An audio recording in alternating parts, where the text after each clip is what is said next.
Chandrababu Naidu YSR Congress party వాళ్ళకి ఏ పనులు చేయకూడదు, ఒక్క పని కూడా జరగకూడదు అని చెప్పాడు.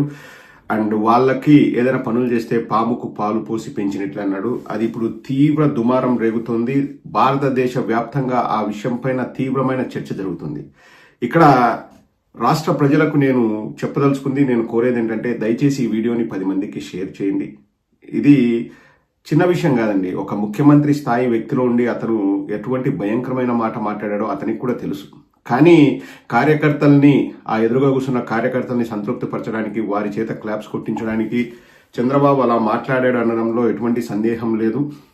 వైఎస్ఆర్ కాంగ్రెస్ పార్టీకి లేకపోతే వాళ్ళ కార్యకర్తలకి అందరితో పాటు సమానంగా పనులు చేయకపోతే రాష్ట్రం సర్వనాశనం అవుతుంది. ఆర్థికంగా చిన్నాభిన్నమవుతుంది, చితికిపోతుంది రాష్ట్రం. నేను చక్కటి ఉదాహరణ మీకు చెప్తానండి. దయచేసి 10 మందికి షేర్ చేయండి. ఒక వ్యాపారస్తుడు ఉంటాడు, వ్యాపారం పెట్టుకుంటాడు. ఎనీ వ్యాపారం మనం చేసేది ఎందుకంటే లాభాల కోసం వ్యాపారాలు చేస్తాడు. ఆ వ్యాపారస్తుడు ఆ షాప్లో ఏదైనా 100 రూపాయలకు ఏదైనా అమ్మితే అతను 20%, 30% మార్జిన్ పెట్టుకుంటాడు. అది జనరల్గా జరిగేది. ఇంకా కొన్ని మంచి వ్యాపారాలు ఉంటే 50% లాభం కూడా కొన్ని వ్యాపారాల్లో ఉండొచ్చు. ఇప్పుడు వైఎస్ఆర్ కాంగ్రెస్ పార్టీకి 40% ఓటు శాతం ఉంది ఆంధ్రప్రదేశ్లో. అంటే ఉన్న జనాభాలో పిల్లల్ని పెద్దల్ని కలుపుకుంటే 50% వైఎస్ఆర్ కాంగ్రెస్ పార్టీ సైడ్ ఉన్నారు, 50% ఇతర పార్టీల సైడ్ ఉన్నారు. ఇప్పుడు వైఎస్ఆర్ కాంగ్రెస్ పార్టీ వాళ్లకు పథకాలు ఇవ్వద్దు, వైఎస్ఆర్ కాంగ్రెస్ పార్టీ వాళ్లకు పనులు చేయకూడదు, వైఎస్ఆర్ పార్టీ వాళ్ళు అసలు ఆర్థికంగా చితికిపోవాలని చంద్రబాబు కోరుకుంటే దాని పర్యవసానాలు ఎలా ఉంటాయో ఇప్పుడు నేను ఆ వ్యాపారస్తుడి రూపంలోనే నేను చెప్తాను, వినండి. ఇప్పుడు ఒక 50% ఆంధ్రప్రదేశ్లో ఉన్న వాళ్ళకి తినడానికి తిండి లేదు, వాళ్లకు ఏ పనులు జరగట్లేదు, వాళ్ళకి ఏ పథకాలు అందట్లేదు, వాళ్ళని ఆర్థికంగా చిన్నాభిన్నం చేశారు అనుకుందాం. ఏమవుతుంది? ఆ 50% మంది ప్రజలు కొనుగోలు శక్తిని కోల్పోతారు. వాళ్ళ దగ్గర డబ్బులు ఉండవు, ఆర్థికంగా వాళ్ళు ఇబ్బంది పడతారు, అన్నం తినే వాళ్ళు గంజి తింటారు. సో 50% ఆంధ్రప్రదేశ్ జనాభా కొనుగోలు శక్తిని కోల్పోతే ఒక తెలుగుదేశం వాడే వ్యాపారం చేస్తున్నాడు అనుకుందాం. వాడు ఏదైనా ఒక 100 రూపాయలు వాడు అమ్మితే వాడికి ఒక 30% లాభం వస్తుంది అనుకుందాం. కానీ వాడు ఆ 100 రూపాయలమైన వాడు అమ్మకం చేసుకోలేకపోతే, వాడు వాళ్ళ వస్తువుల్ని అమ్ముకోలేకపోతే వాడికి డైరెక్ట్గా 100 రూపాయల ఆదాయంలో 50 రూపాయలు కోతపడినట్లే. వాడికి వచ్చేదే 30 రూపాయల లాభం. సో 50 రూపాయలు వాడికి కోత పడితే వాడు నష్టాల్లో కూరుకుపోతాడు. తెలుగుదేశం వ్యాపారి కూడా నష్టాల్లో కూరుకుపోతాడు. వాడు నష్టాల్లో కూరుకుపోతే వాడు ట్యాక్సులు కట్టలేడు. ఎవడైనా ట్యాక్సులు కట్టేది లాభాలపైన ట్యాక్సులు కడతారు, కానీ నష్టాలపైన ఎవరు ట్యాక్సులు కట్టరు.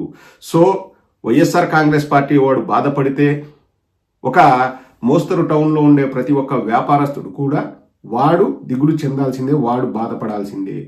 డైరెక్ట్లీ ఆర్ ఇండైరెక్ట్లీ స్కూల్స్ వాళ్ళు మూసేసుకోవాల్సిందే. వీళ్ళ దగ్గర 50% రాష్ట్ర ప్రజల దగ్గర డబ్బులు లేకపోతే వాళ్ళు పిల్లల్ని స్కూల్కి పంపించుకోలేరు. సో ప్రైవేట్ స్కూల్స్ అన్ని మూతపడాల్సిందే. వ్యాపారస్తులు అందరూ కూడా నష్టాల్లో కూరుకుపోవాల్సిందే. దానివల్ల ద్రవ్యోల్బణం అనేది అది పెరిగిపోద్ది. ఇంగ్లీష్లో ఇన్ఫ్లేషన్ అంటారు.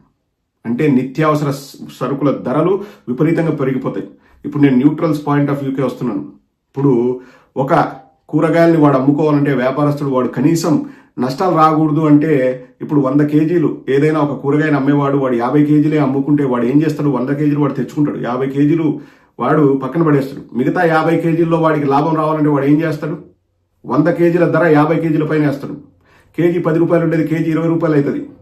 అప్పుడే వాడు బతికి బట్టగట్టగలడు, వాడి కుటుంబాన్ని వాడు పోషించుకోగలడు. సో ప్రతి వస్తువు ధర డబుల్ అవుతుంది. న్యూట్రల్ ఓటర్స్కి ఎఫెక్ట్ పడుతుంది, తెలుగుదేశం వాళ్ళకి ఎఫెక్ట్ పడుతుంది.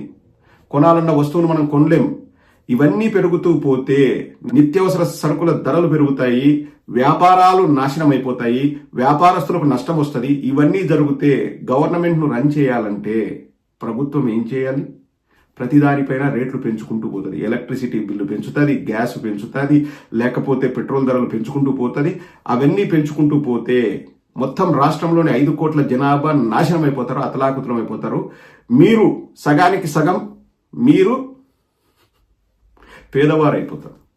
ఇప్పుడు నా దగ్గర 10,000 డబ్బులు ఉన్నాయి, 5,000 కుటుంబానికి ఖర్చు పెట్టుకుంటాను అంటే తిండికి వాటికి వీటికి 5,000 దాచుకుంటాను అనే వాడికి ఆ 10,000 కూడా నువ్వు ఖర్చు పెట్టుకుంటే నీ కుటుంబానికి భోజనం పెట్టలేని పరిస్థితిలోకి నువ్వు వెళ్ళిపోతావు.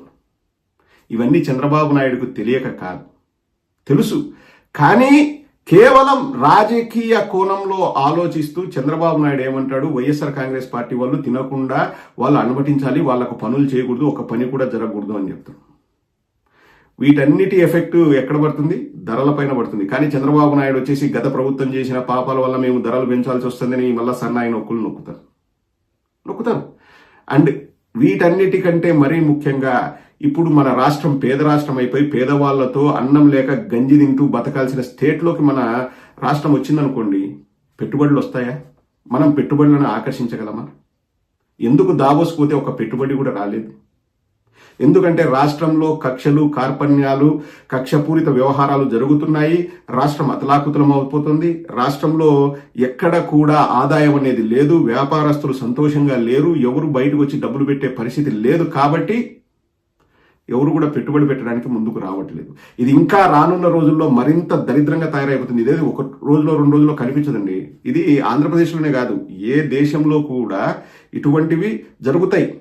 ఖచ్చితంగా ఇన్ఫ్లేషన్ అనేది పైకి వెళ్తే ఇన్ఫ్లేషన్ ఎట్లా కంట్రోల్ చేస్తారు? ట్యాక్సులు పెంచుతారు, ఎలక్ట్రిసిటీ బిల్లు పెంచుతారు, గ్యాస్ బిల్లు పెంచుతారు, పెట్రోల్ బిల్లులు పెంచుతారు, కౌన్సిల్ ట్యాక్సులు పెంచుతారు, చెత్తపైన ట్యాక్సులు పెంచుతారు, పిల్లల స్కూల్ ఫీజులు పెంచుతారు.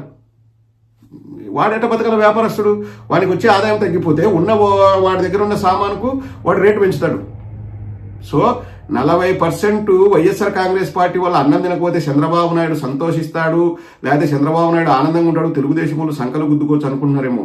రాష్ట్రం రావణ కాష్టమవుతుంది, సర్వనాశనం అయిపోతుంది, ఆర్థికంగా చిన్నాభిన్నం అవుతుంది, ఆర్థిక వ్యవస్థ దివాలా తీస్తుంది. రాష్ట్రం అనేది నామరూపాలు లేకుండా పోతుంది. ఇప్పుడు మనం కరెక్ట్ గా చెప్పొచ్చు ఎందుకు రాష్ట్రం శ్రీలంక అయిందంటే, ఒక ముఖ్యమంత్రి స్థాయిలో ఉన్న వ్యక్తి 40% ఓటు ఉన్న ఒక పార్టీలోని ఎవరికి కూడా పనులు జరగకూడదు, వాళ్ళు పనులు చేసుకోకూడదని చెప్పారు. కాబట్టి ఇంక అసలు రాష్ట్రంలో ఆర్థిక అసమానతలు పెరిగిపోయి ఇంకొక దరిద్రం కూడా జరిగే అవకాశం ఉందండి. ఇప్పుడు ఒకడు కటిక పేదవాడైపోతాడు, ఒకడో ఇద్దరు డబ్బునోళ్ళు అయిపోతే ఈడిపోయి వాడిని చంపి వాడిని డబ్బును దోసుకోవడము, దొమ్మిలు, దోపిడీలు, హత్యలు, నేరాలు, ఘోరాలు పెరిగే అవకాశం చాలా ఎక్కువ. ఎందుకు నేరాలు పెరుగుతాయి? 90% ఆఫ్ ద నేరాలు ఆర్థిక లావాదేవీల వల్ల జరిగేటివి.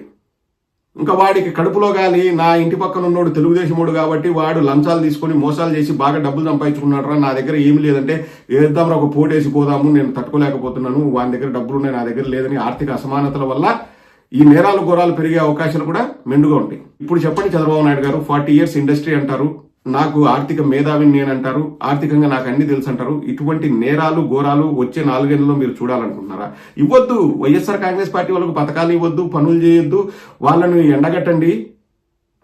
వాళ్ళ స్థితిగతుల వల్ల రాష్ట్రం మొత్తం మీద ఎఫెక్ట్ పడుతుంది. న్యూట్రల్ ఓటర్స్ కూడా ధరలు పెరిగితే, ఇన్ఫ్లేషన్ వల్ల ధరలు పెరిగి వాళ్ళ గ్యాస్, పెట్రోల్, ఎలక్ట్రిసిటీ అన్ని పెరిగితే వాళ్ళకు కూడా కాల్తుంది, తన్నుతే బంగాళాఖాతంలో పడతారు. ఇవన్నీ కూడా రాజకీయాల కోసం చేయాలనుకోవడం.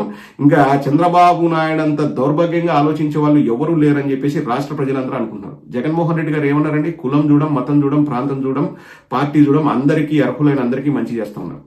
జగన్మోహన్ రెడ్డి గారు ఏదో ఊరికే బటన్ నొక్కి ఇచ్చినామని కాదు, ఆయన ఆర్థిక మేధావి. ఆర్థిక వ్యవస్థని గాడిలో పెట్టారు. ఆర్థిక మేధావి అనేదానికి చక్కటి ఉదాహరణ చంద్రబాబు సూపర్ 6 ఇచ్చినా నేను అటువంటి అలివిగాని హామీలు ఇవ్వను. నేను 2028లో 250 రూపాయలు, 2029లో 250 రూపాయలు పెంచుతా పెన్షన్ కన్నారు. ఆయన తాయిలాలు ఇచ్చుకుంటా పోతా అంటే ఎన్నైనా ఇవ్వలేకనా? ఆయనకు రాష్ట్రం పట్ల ప్రేమ ఉంది, రాష్ట్ర ఆర్థిక వ్యవస్థ పైన ఆయనకు అవగాహన ఉంది, చిత్తశుద్ధి ఉంది కాబట్టి అట్లా చెప్పారు జగన్మోహన్ రెడ్డి గారు. కానీ చంద్రబాబు నాయుడు ఎలక్షన్స్ ముందు ఇస్తా అని చెప్పి ఇప్పుడు ఏవి ఇవ్వకుండా ఇచ్చే వాటిలో సగం ఎగరగొట్టి ఆ సగంలో మళ్ళా వైఎస్ఆర్ కాంగ్రెస్ పార్టీ వాళ్ళకు రాకోకుండా చేస్తా అంటున్నాడు. ఎన్ని రోజులు చేస్తావు చూద్దాం. ఇప్పుడు ఎవరు ఏం ఇబ్బంది పడాల్సిన అవసరం లేదు, కలో గంజు తిని బతుకుతారు. కానీ దాని దెబ్బ ఎట్లుంటది? ఇప్పుడు దీపావళికి వైఎస్ఆర్ కాంగ్రెస్ పార్టీ వాళ్ళు టపాసులు కాల్చుకోకపోతే పేలేది దీపావళి బాంబులు కాదు, ఆ టపాసులు అమ్ముకుంటే వాడు కొంపలు వెళ్తాయి, వాడు దివాలా తీస్తాడు, వాడు గవర్నమెంట్కు ట్యాక్స్ కట్టాడు. ఆడిపోతుంది ఈ వ్యవస్థ. అర్థం చేసుకో చంద్రబాబు, నువ్వు నీ కొడుకు దుబాయ్కి పోయి క్రికెట్ మ్యాచ్లు చూడడానికి, ఎంజాయ్ చేయడానికి, మీరు డబ్బులు సంపాదించుకోవడానికి, మీరు బాగా ఆస్తులు పెంచుకోవడానికి ఈ రాష్ట్రం లేదు చంద్రబాబు, గుర్తుపెట్టుకో. ఈ వీడియోని ప్రతి ఒక్కరూ నాకు ఎక్కువ మందికి తెలిస్తే బాగుంటుందన్న ఫీలింగ్ అండి. ప్రతి ఒక్కరూ షేర్ చేయండి, 10 మందికి తెలియాలి.